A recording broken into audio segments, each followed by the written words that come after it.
utama Pt Efek Indonesia dan sebagai bentuk tanggung jawab saya terhadap apa yang terjadi 2 hari kemarin, menyatakan mengundurkan diri sebagai Direktur Utama Bursa Efek Indonesia.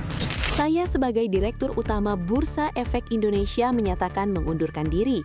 Kalimat itu terdengar singkat, datar, dan bagi sebagian orang terasa seperti penutup sebuah badai. Banyak yang menarik napas lega. Banyak yang mengira setelah OJK diguncang dan BEI tumbang, situasi akan kembali normal. Pasar akan tenang, elit akan kembali tersenyum, dan semuanya berjalan seperti biasa. Tapi justru di titik itulah kesalahan terbesar terjadi. Karena apa yang terjadi bukan akhir cerita. Ini baru perpindahan babak. Badai tidak berlalu. Badai hanya berpindah arah.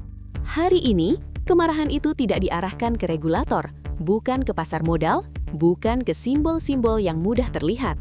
Hari ini, sorotan kamera bergerak ke tempat yang selama ini paling rapi, paling wangi jasnya, paling mahal jam tangannya, dan paling jarang disentuh. Bank Himbara. Bank milik negara yang seharusnya menjadi pelindung rakyat, justru dituding menjadi mesin cuan elit. Disinilah Purbaya berdiri.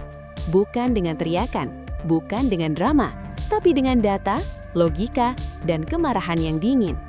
Banyak yang salah paham. Mereka mengira ini sekadar drama elit, konflik personal, atau manuver politik. Mereka lupa satu hal penting. Purbaya bukan tipe orang yang berhenti di tengah jalan. Kalau ini film, apa yang terjadi di OJK dan BEI, itu baru teaser. Belum konflik utama, belum klimaks, baru pembuka layar. Dan sekarang, kamera diarahkan ke satu simpul terakhir yang selama ini dianggap aman. Bank Himbara. Tempat uang ratusan triliun berputar, tapi entah kenapa rakyat tetap kering. Masalah ekonomi Indonesia sebenarnya bukan kekurangan uang. Uangnya ada, banyak. Likuiditas berlimpah. Angka-angkanya cantik di laporan keuangan. Tapi uang itu mandek di atas. Macet di rapat komisaris. Menginap di laporan keuangan, tidur nyenyak di dividen dan tantiem. Sementara di bawah, UMKM megap-megap. Pengusaha kecil ngos-ngosan. Rakyat mau kredit motor saja harus mengemis dokumen. Di titik inilah Purbaya naik pitam. Bukan karena emosi pribadi, tapi karena logika ekonomi diperkosa terang-terangan. Bayangkan ironi ini, negara menyuntikkan likuiditas ke bank negara, APBN dipakai, uang rakyat dipakai, tapi bank negara justru bertingkah seperti lintah terhadap rakyat sendiri. Ini bukan salah hitung, ini bukan kelalaian teknis, ini kesengajaan sistemik. Bank negara, tapi kelakuan rentenir. Disinilah banyak orang mulai tidak nyaman, karena Purbaya mulai meluruskan satu hal mendasar yang selama ini sengaja dipelintir. Bank Himbara itu bukan bank swasta, bukan milik konglomerat, bukan milik pemegang saham asing. Itu bank negara, titik. Artinya, orientasinya bukan laba maksimal, orientasinya pelayanan publik. Tentu bank harus untung, tapi untung yang wajar, bukan rakus berjamaah.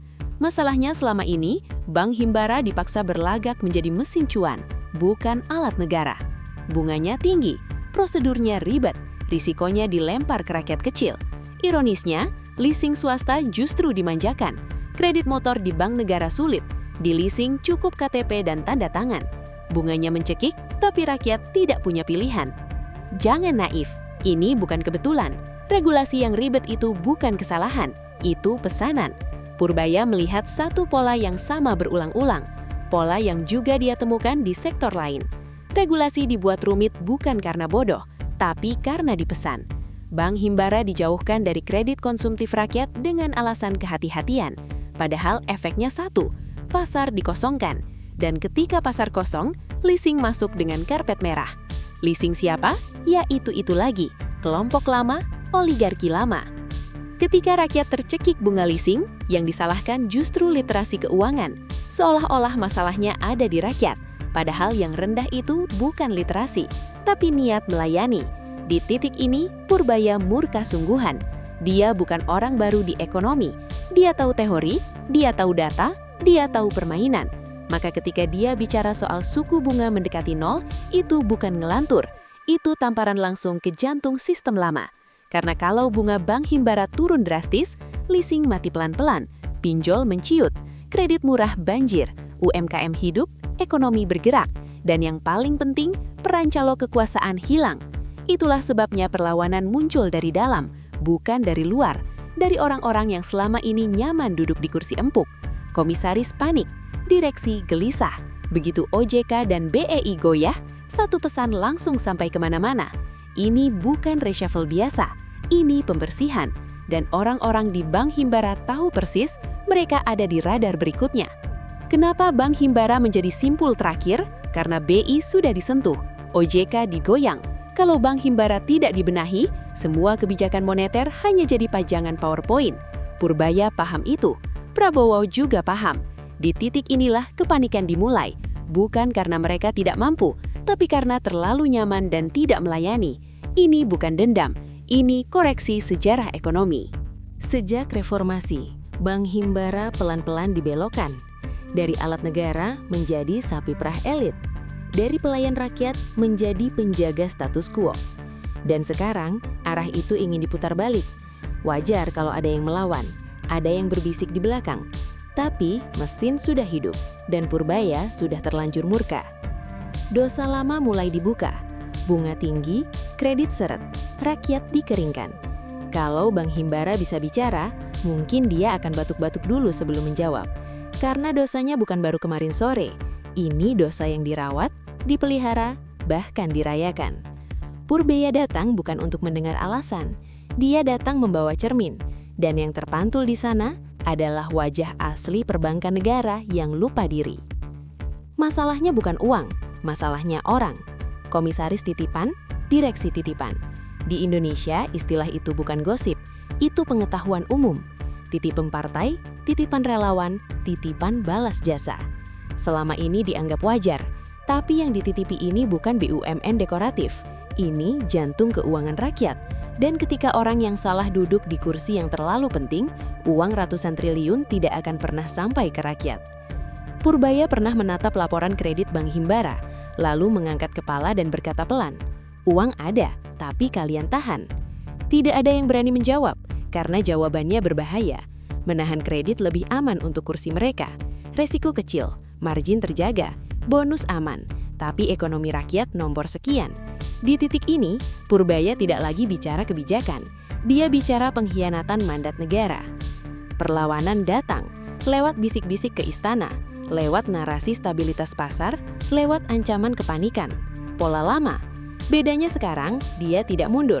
Informasi yang beredar jelas, Prabowo memberi lampu hijau penuh, evaluasi total direksi, komisaris diseleksi ulang, titipan disingkirkan, profesional nasionalis masuk, rekam jejak jadi syarat utama.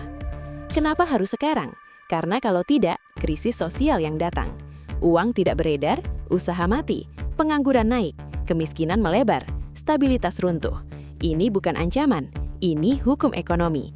Dan Prabowo paham betul, Bank Himbara bukan tempat parkir politik, bukan ruang tunggu pensiunan elit. Ini alat negara, dan alat negara yang rusak harus diperbaiki, bukan dipoles. Sekarang kita melihat tanda-tandanya, rapat mendadak, lobi senyap, manuver opini, pencitraan darurat, panik berjamaah. Tapi mesin sudah menyala, Purbaya tidak mengancam, dia sudah berjalan, dan satu persatu topeng mulai jatuh. Masalah Bank Himbara bukan uang, tapi orang. Dan kalau orangnya tidak berubah, kebijakan apapun akan mati di kertas. Setelah OJK dan BEI, Purbaya gas Bank Himbara. Ini bukan konflik personal, ini pembersihan jalur darah ekonomi nasional. Bank Himbara bukan korban, dia simpul terakhir.